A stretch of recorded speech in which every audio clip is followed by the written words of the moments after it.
En tout cas, on vous Ah, donne rendez-vous pour le projet rétro Gravité laser, Zéro de ouais. nous, rétro laser, Ouais. en espérant que vous soyez surpris surtout, avec la direction que ça a pris, et puis Et tout voilà. le bonheur du monde, hein. Ouais, ouais. Non, non, bah pareil, écoute, hein, moi, à mort sur vous, hein, qu'est-ce que vous voulez. C'est ça l'essentiel. Hmm.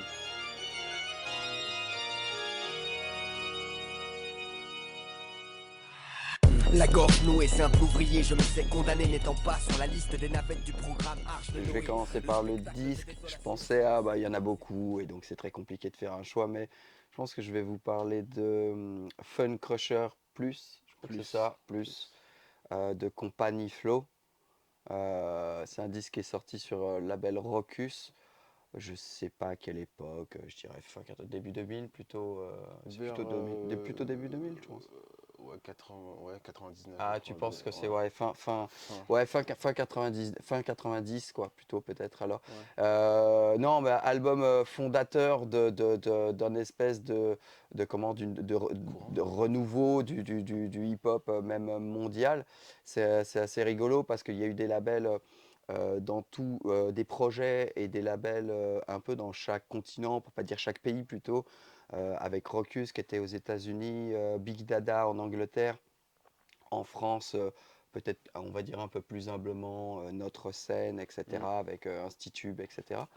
Et voilà, d'un rap qui décidait de pousser les murs. Nous, ça a été une grande source d'inspiration. La première fois que je rencontre musicalement LP. Et voilà, c'est un rappeur-producteur qui compte pour moi dans mes inspirations.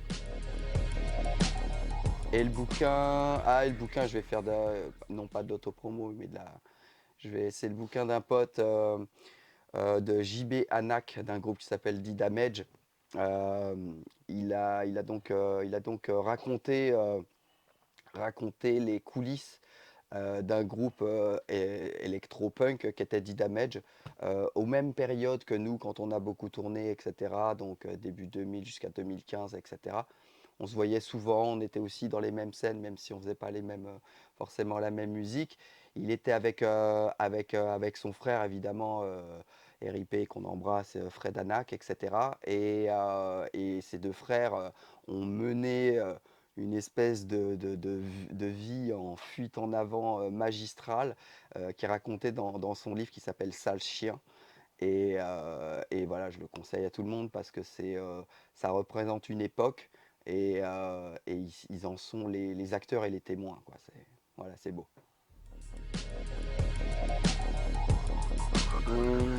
Bah c'est pour l'album, c'est Cold Vein de Compagnie Flow. Non, ouais, Excuse-moi, non, de Cannibalox. ouais, de En Canox. fait, c'est parce qu'effectivement, il est produit par un des membres Ouais, c'est vrai. de Company Flow qui est LP Ouais, musicalement. c'est- Et c'est vrai que dans l'ensemble, c'est un album qui m'a beaucoup marqué. À une époque où justement, je me posais plein de questions dans le sens où je commençais à faire des trucs un peu, on me disait, étranges par rapport au reste de mon mm, crew. Et notamment, je me suis posé beaucoup de questions à savoir si je continuais ou pas. Et cet album m'a vraiment remis les idées au clair et m'a donné un second souffle en fait, qui m'a permis de me dire effectivement je suis dans la bonne direction. Donc voilà, Cold Vein de Cannibalox avec Vordul et Baster. Baster. Voilà. Et pour le bouquin, en fait, bon, bah, c'est tout bête, c'est le dernier bouquin que j'ai lu. En fait, c'est un bouquin de Stephen King à la base. Et c'est une série que je regardais qui s'appelle The Outsider. Et j'ai trouvé ça plutôt cool, voilà. Et je me suis dit, avant de terminer la série, je vais quand même plutôt lire le bouquin en Mm, premier. Et il est plutôt cool. Je vais pas vous en parler trop, je vais pas spoiler. ouais, Mais ouais, c'est vraiment pas mal. Stephen King, voilà. ouais. Tout est dit.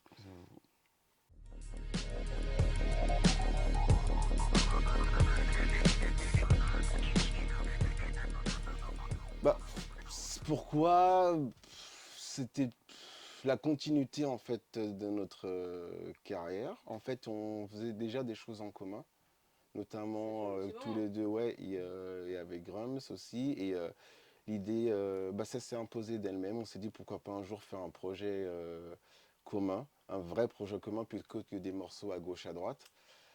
Et d'ailleurs, pour la petite histoire, au départ, Grums faisait partie de l'aventure.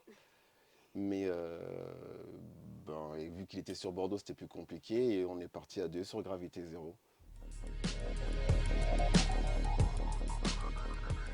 Euh, oui, oui, en fait, enfin, dans l'historique, quand on parle de Gravité Zéro, c'est parce qu'on a sorti donc un album qui était à la base un album très conceptuel avec qui mêlait le hip-hop et la science-fiction.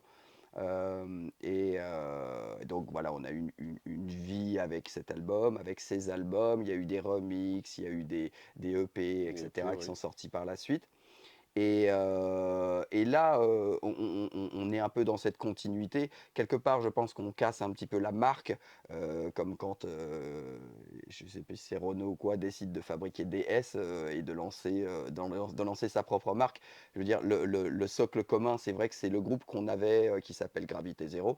Mais sur Rétro Laser, c'est une identité un petit peu différente, puisque le concept s'est un petit peu élargi. On a justement décidé peut-être d'un petit peu moins appuyer sur notre passion pour la science-fiction, mais d'être un peu plus générationnel. Donc dans Rétro Laser, on parle et on a des influences qui sont plus liées à l'époque et un peu moins à cette passion qu'on peut avoir en commun de la SF, quoi. Donc voilà pourquoi on utilise aussi des inspirations comme Chapi Chapeau, comme, voilà, qui n'ont absolument rien à voir avec la SF, mais qui sont complètement générationnelles, qui font partie des générations X.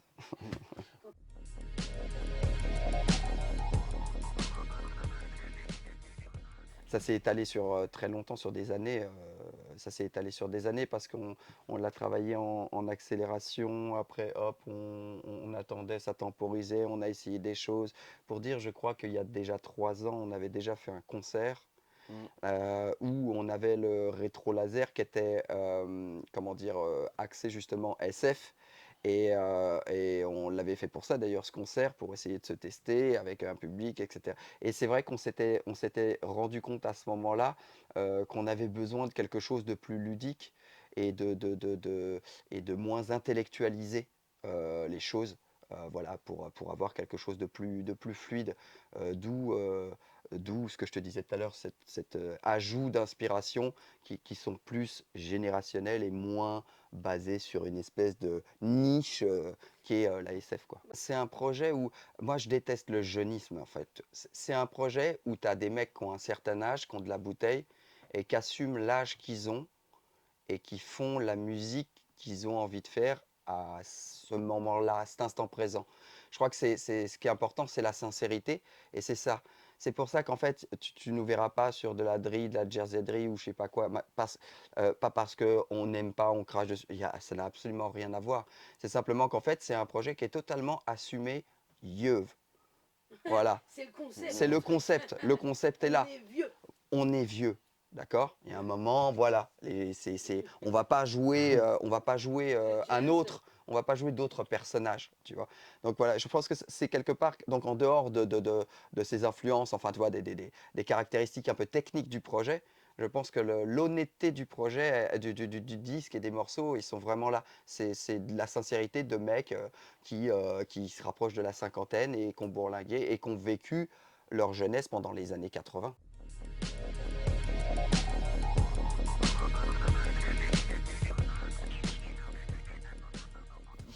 Tout simplement, non, mais en tout cas, pour moi personnellement, moi, je pense pour James aussi, c'est la passion qui nous a pas quittés, tout simplement. Voilà, quand j'entends d'autres amis ou des gars ou d'autres rappeurs ou même d'autres artistes qui me disent ouais j'arrête parce que ceci, parce que cela, c'est juste qu'ils n'ont plus la flamme. Moi, Mm. tant que j'aurai la flamme, C'est comme vrai. dirait la caution, tant que mes reins seront solides, je serai toujours là. Mm. Voilà, il n'y a pas de secret. Non, non, c'est évident. Et je pense que voilà, je disais, je pense que ce qui compte aussi, c'est qu'en fait, on est nourri par l'amour des gens qui sont devant nous. Et en dehors du fait que on puisse penser que c'est un gros mot un peu convenu, etc., c'est de la réalité. C'est-à-dire que sur scène, le live, c'est être vivant, et on est vraiment vivant en face de gens qui, normalement, le sont.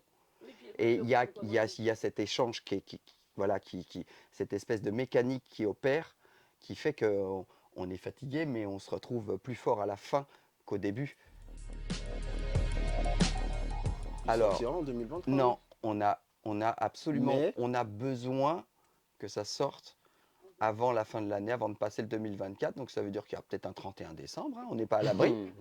On n'est pas à l'abri, c'est-à-dire qu'on n'a pas de date parce que du coup, on n'a pas de label, on n'a pas de manager derrière pour nous mettre des pressions, etc. Donc c'est vrai que voilà, on est dans. Mais il a fallu se mettre des limites. Et notre deadline et notre limite, elle est réellement celle-là. Ouais. Non, on ne sortira pas en 2024, c'est-à-dire on sortira en 2023. Voilà. Donc de toute façon, vous pourrez streamer comme des porcs à partir de.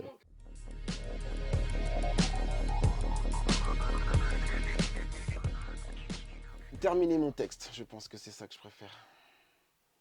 Parce que je sais que moi, je mets beaucoup de temps.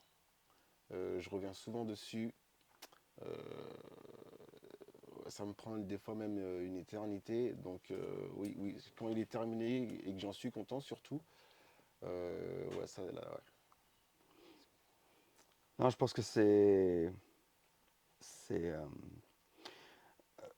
je pense que tout créateur, il a besoin de se challenger un petit peu.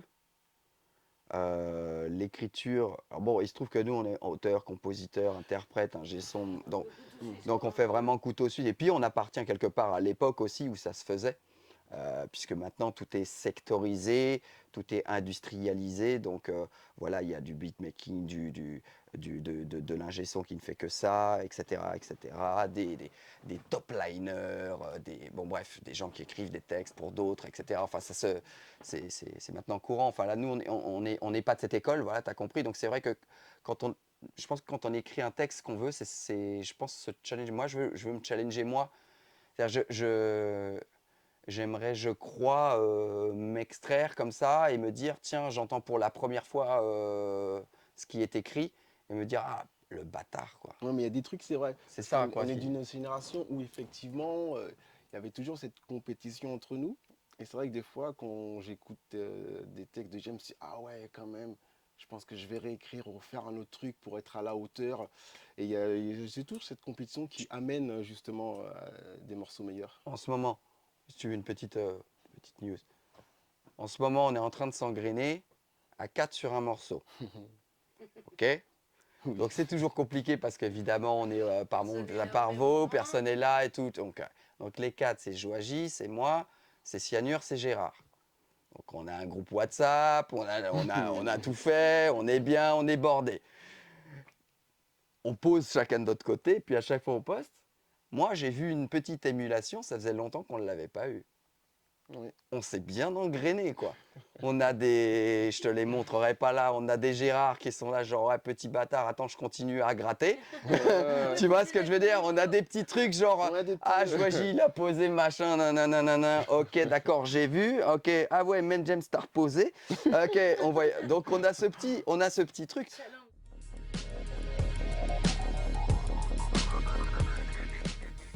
Bonne année à tous. On vous aime. De toute façon, on vous donne rendez-vous en tout cas. Ah oui, c'est vrai, bonne année. Ça sera Oui, diffusé c'est vrai. le 1er janvier 2024, c'est C'est ça? ça. dépend si je Donc- branche le